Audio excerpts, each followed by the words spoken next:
See, first we will discuss your doubts in chapter number 8, part 1 NEET test. Have you go through the answer key which I have sent in group? Yes, ma'am. Yes, ma'am. Okay. Do you have any doubt? No, ma'am. In any question?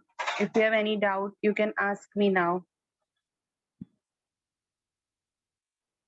Chapter number 2, biological classification. It's a small chapter, but very, very important for NEET point of view.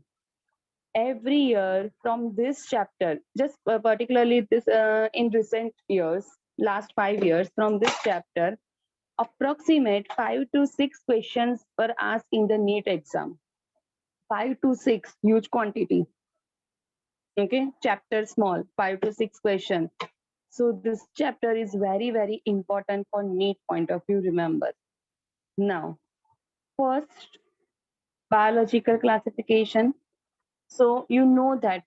Can anyone tell me what is classification? We have learned this in chapter number 1. Can anyone tell the unmute and speak?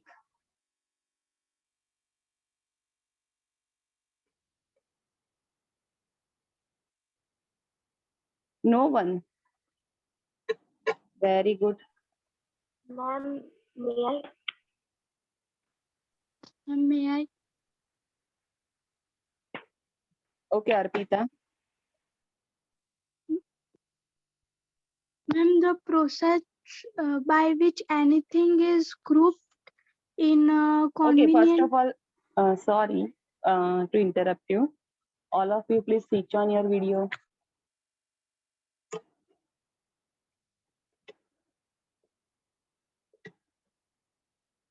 Quickly.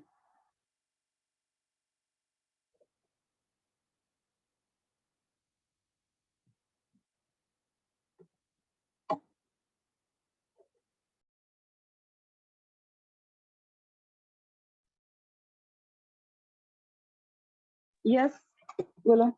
What is classification? Arpita? The process by which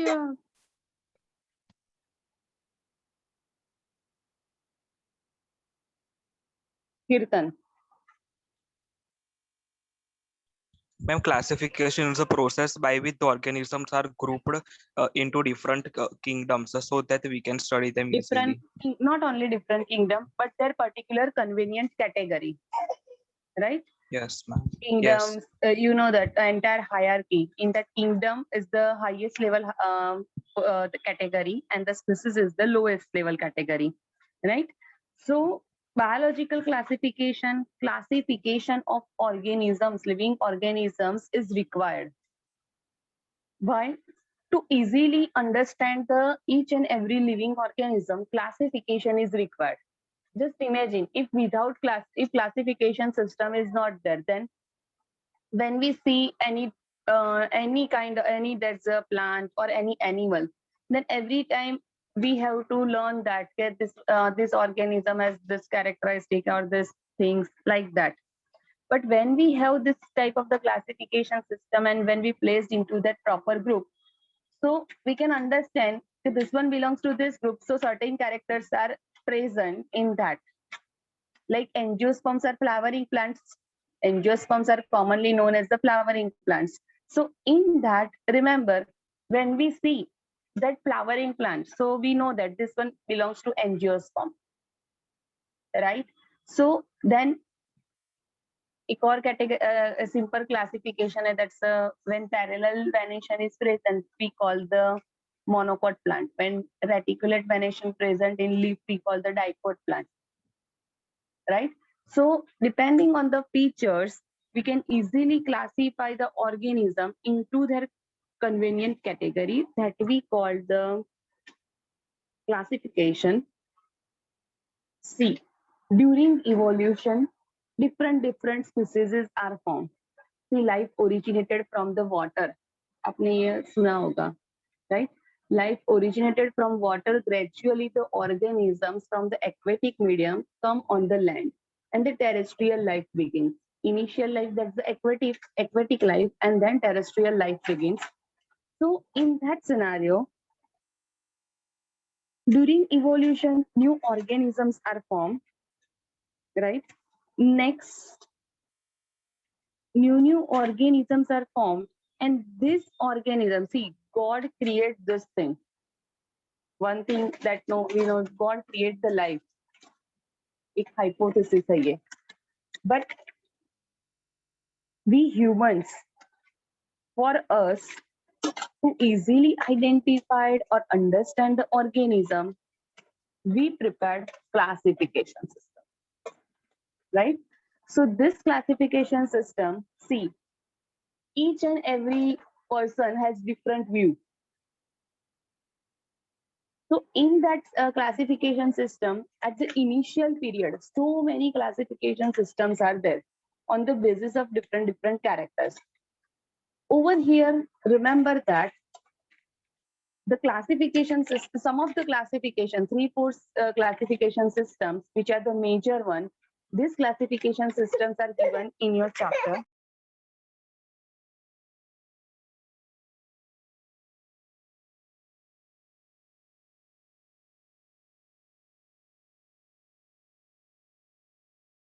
The major 3-4 classification systems are given in your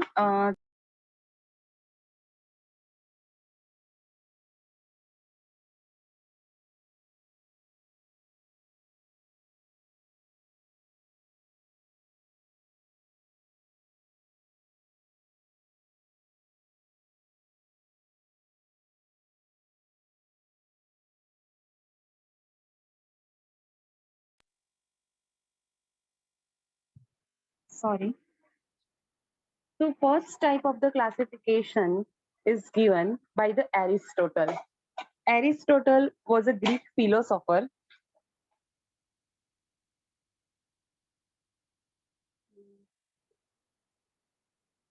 Aristotle was a Greek philosopher, and he made a classification on the basis of morphological characters. He made a classification on the basis of morphological characters. Can anyone tell me what is morphology?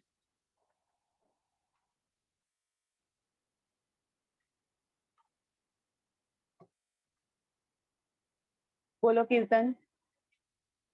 Ma'am, to study the organism externally or physically. External. Only the which one? External. Remember. Study the external features that we call morphology. And इसका opposite term होता है anatomy. Okay. Study the internal features that we call anatomy. Remember this. So study the external features we call morphology. So Aristotle first, remember, he made a classification approximate 2370 years back. That's a particular 350 BC जो period था. Okay अभी 2021 चल रहा है. So approximate 2370 years back, one of the Greek philosopher, his name Aristotle, made a classification on the basis of just morphological features. He divided plants into 3 categories: herbs, shrubs, and trees.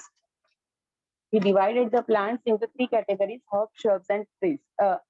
Herbs, which are totally greenish in color. Shrubs, initially greenish and then later on become woody. And trees, which are a huge one. Okay, trees which are a huge one, which are brownish in color generally. So in that, see, their leaves, I am talking about mainly their stem, that greenish and brownish color. Okay, otherwise leaves are always, remember, greenish in color. Now, so on the basis of the morphological features, he made this classification: plants divided into 3 categories: herbs, shrubs, and trees. And animals he divided simply into 2 groups. One of the group of the animal which had RBC, red blood, due to the presence of that hemoglobin, and another group which did not have red blood. Okay, red blood present, red blood absent. Animals are classified in the on the basis of this one. So, in this is the starting point of view that how the animals are classified or plants are classified to easily understand. So, in that, see, one of the thing that's related to animals. Now, problem is what over here? Aristotle ने तो बोल दिया that those organisms have red blood and that placed into one category. Those have the those do not have the red blood that placed into the another category. Now, so one thing, some of the organisms are over here that which possess the red blood generally in invertebrates. Okay, invertebrates, you know that, right? Non-chordates, invertebrates, phylum Porifera, phylum Porifera to the phylum Hemichordata, right? They all are invertebrates. Now, so in invertebrates, actually hemoglobin is not present. In invertebrates, hemoglobin is not present. In that hemocyanin, crustaceans they know. So in that hemocyanin is present. Next one, after this, so hemocyanin is present, hemolymph is present. When we study the cockroach, in that hemolymph is present. So this type of the fluids are present.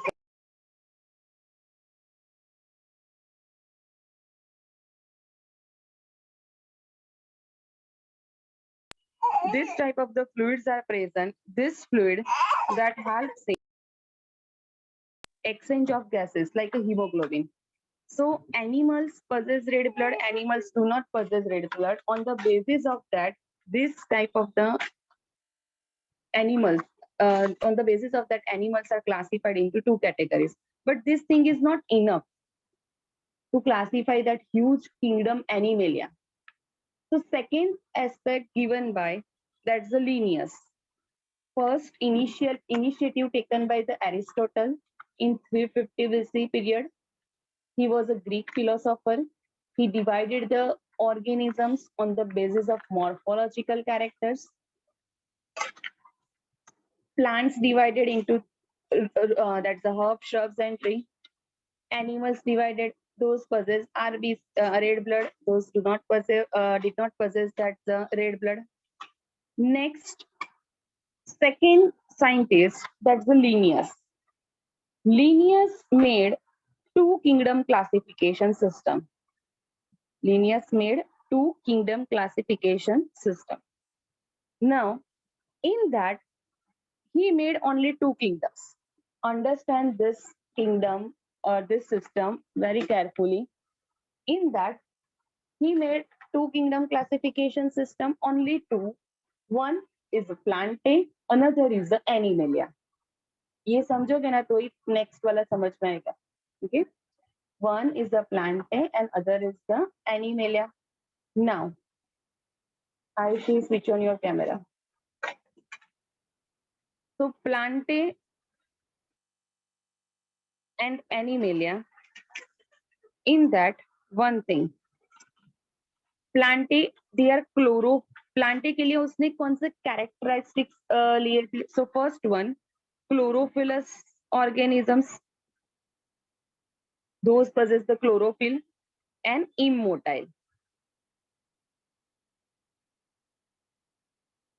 Next, after that, one more thing, animals के लिए, animals for that non-chlorophyllous, opposite,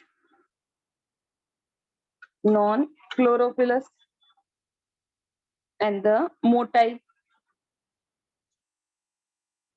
So in that case, over here, plantae, chlorophyllous organism, immotile. Animalia, non-chlorophyllous organism, motile. So now over here, he divided the living organism only in these two aspects. But Or one more thing, that's the plantae we call simply autotroph, which can prepare their own food. Animalia we can call heterotroph. Okay, heterotroph, remember, depends for the food on plants or other animals.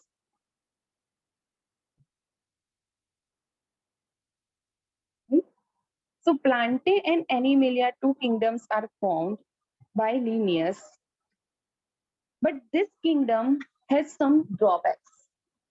This two kingdom system has some drawbacks. Which are these drawbacks? So in that, this classification system, did not differentiate whether they are eukaryotes or prokaryotes, unicellular or multicellular. See, those unicellular, multicellular, all organisms kept into same category. Same way, eukaryotes or prokaryotes, both are placed into same category. Like if I am giving you one example, see, chlorophyllous organism लिखा है यहाँ पे Plantae के लिए, उसने कौन सा लिया था? Chlorophyllous organism. So chlorophyll pigment is present. Blue-green algae. Remember, blue-green algae is a prokaryote or eukaryote. Can anyone tell me? Blue-green algae is prokaryote or eukaryote? Zil, Okay. what? Pro or you? UK. Okay. Sakshi? Prokaryote. Correct. Blue-green algae, which are the cyanobacteria. And bacteria, simply remember, ये mind में fit होना चाहिए अब. Bacteria है means prokaryote. Blue-green algae, but other name is which one? Cyanobacteria. So it's a prokaryote, remember. Right? So blue-green algae, cyanobacteria also possess chlorophyll. Plants, green algae, bryophytes, pteridophytes, gymnosperm, angiosperms, all these organisms also possess the chlorophyll, right? But cyanobacteria is a prokaryote, and other organisms which are multicellular, algae, bryophyte, pteridophyte, gymnosperm, angiosperm, they are eukaryotes. So in this classification system, all these organisms are placed into same category. All the organisms are placed into same category. That's the plantae, which is not appropriate. Next, so this classification system did not distinguish between that prokaryotes, eukaryotes, same way unicellular, multicellular organism, photosynthetic and non-photosynthetic organisms. In this classification, see, fungi do not have any, that's a pigment, photopigment to perform photosynthesis, fungi, right? Still, this took Linnaeus proposed this system. So Linnaeus kept this fungi into this plantae kingdom, which is wrong. Okay, Linnaeus kept the fungi into which kingdom? Plantae kingdom. According to Linnaeus का point of view क्या था? Only two kingdoms are there, Plantae and Animalia. So he kept fungi on which one? That's the Plantae. Why? Because one more aspect is there over here. One more aspect is there. जिसमें cell wall है. Why he kept fungi? One is a chlorophyllous organism, right? Chlorophyllous होना चाहिए, immotile होना चाहिए. The third aspect, that's the possess a cell wall. Animals do not have cell wall, right? But fungus, remember, fungus cell wall is made up of, or fungus do not have cell wall. Fungus cell wall is made up of,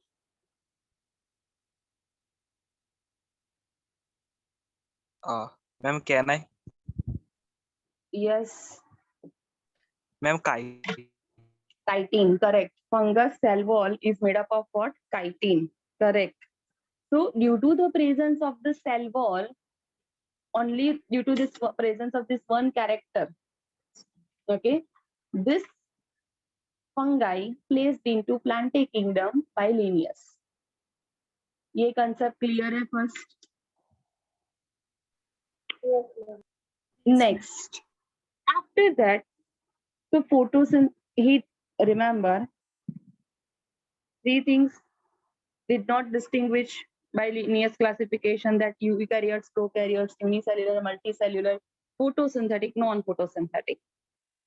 And large number of organisms are there which did not fall into either or kingdom. वो Plantae में भी fix नहीं हो रहे थे, not which one, Animalia. In that, suppose I am giving you one of the example, sponges. Have you heard about sponges? Term suna hai sponges? Belongs to which kingdom? Can anyone tell me?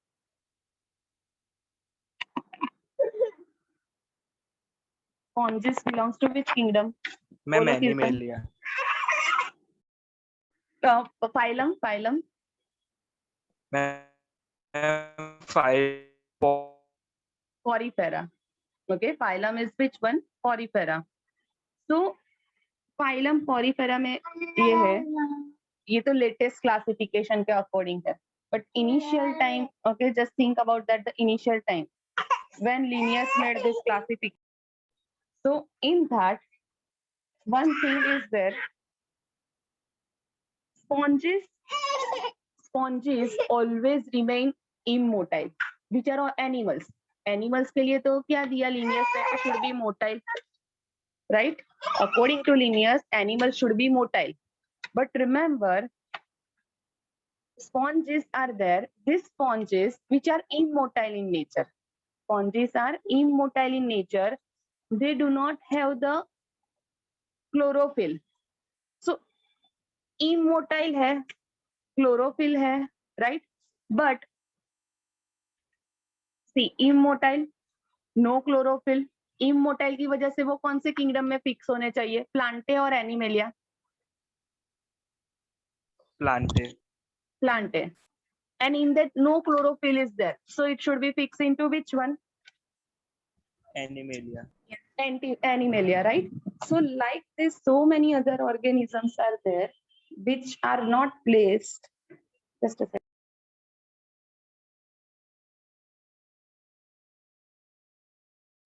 Like this, so many organisms are there which are not placed either or kingdom. That is one of the example, sponges. If I'm giving you one more example, Euglena. Okay, so Euglena, that is autotrophic. Means they can autotrophic. Next, motile in nature. So autotrophic hai, so it should be placed into which kingdom? Plantae. Plantae. And motile है तो? Ma'am, Animalia आएगा. Yes, Euglena के पास क्या है? Flagella. So it is motile in nature, right? So due to this, see over here, Linnaeus took these three aspects: presence of cell wall, absence of cell wall, autotrophic, heterotrophic, possess chlorophyll, do not possess chlorophyll, and the last one, that's the motile and immotile. He took only these aspects. But again, these are not enough, right? Because some of the organisms are there, they are waiting to be classified into convenient categories, which are not placed, fixed into this Linnaeus classification. So next classification, modified classification, and the widely accepted classification is given by the R.H. Whitaker. Okay. Most widely accepted classification system given by the by whom? That's the R.H. Whitaker. Before that, say this: two kingdom classification. In that, Linnaeus kept bacteria, fungi, bryophytes, pteridophytes, spermatophyta. Spermatophyta means that all gymnosperms.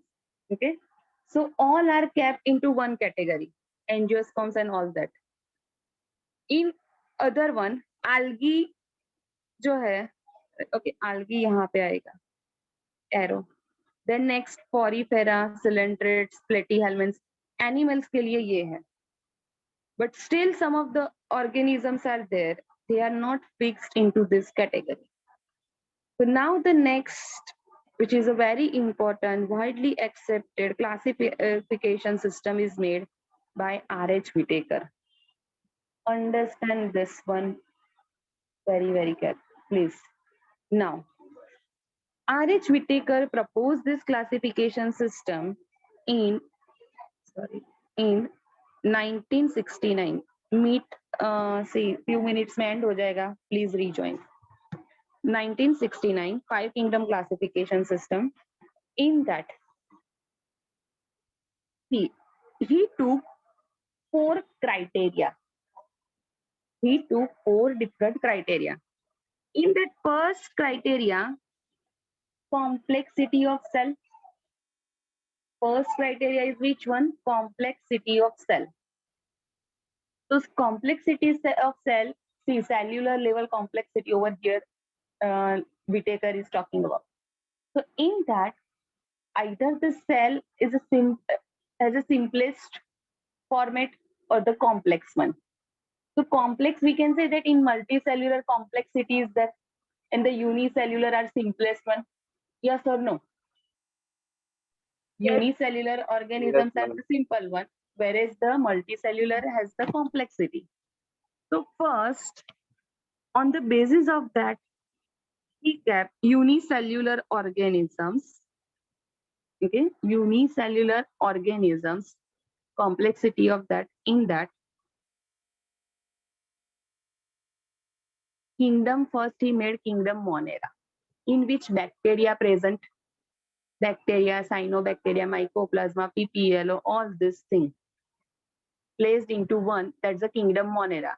Bacteria, single cell organism, yes or no? Right? Yes. Okay, so one thing is this one, and just above that, complexity of cell, एक ये aspect है. Second aspect, that you know that prokaryote and eukaryote terms now. Can anyone tell me what is the main difference between prokaryote and eukaryote? Jia. Yes, ma'am. Ma'am, prokaryotes have the primitive or false nucleus, and eukaryotics have the true or good one nucleus. Eukaryotes have the true well-developed nucleus in case of the which one eukaryotes, and the primitive nucleus in case of the prokaryotes.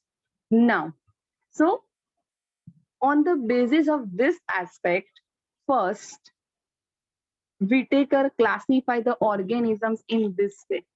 First, he divided the organisms, okay, into prokaryotes and eukaryotes. So those are prokaryotes. He placed these organisms into one kingdom, Monera, and they all are basically bacteria. Okay, complexity of cells in that first aspect between prokaryotes and eukaryotes.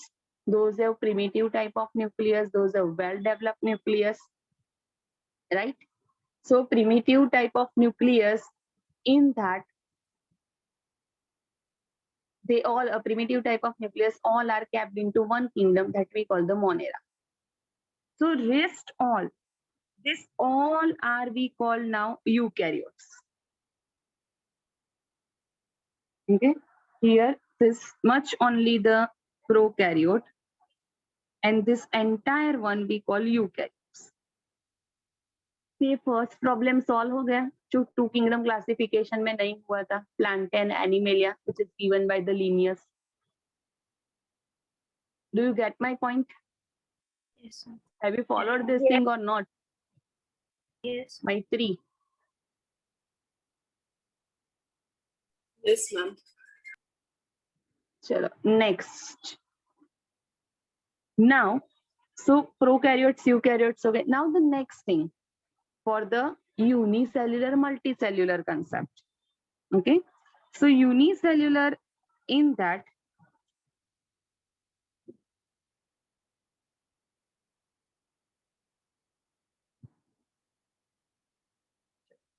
Next, complexity of organism. Complexity of organism. So, see, first the complexity at cell level, for that prokaryotes or eukaryotes. Now, complexity of entire organism. Multicellular organisms have more complexity, whereas unicellular organisms are simplest one. Single cell perform all kinds of activity compared to that multicellular. So eukaryotes, prokaryotes ka chapter over, that is kingdom Monera. Now these eukaryotes now divided into further two categories, unicellular, multicellular. So on the basis of complexity of organism, now the organisms divided into two, unicellular and multicellular. Right? यहाँ पे हम unicellular and multicellular. So this one is prokaryote. Next, this one is we called eukaryote with unicellular condition. आप देखो amoeba, paramecium, euglena, plasmodium. These all are single cell eukaryotic organism. These all are single celled eukaryotic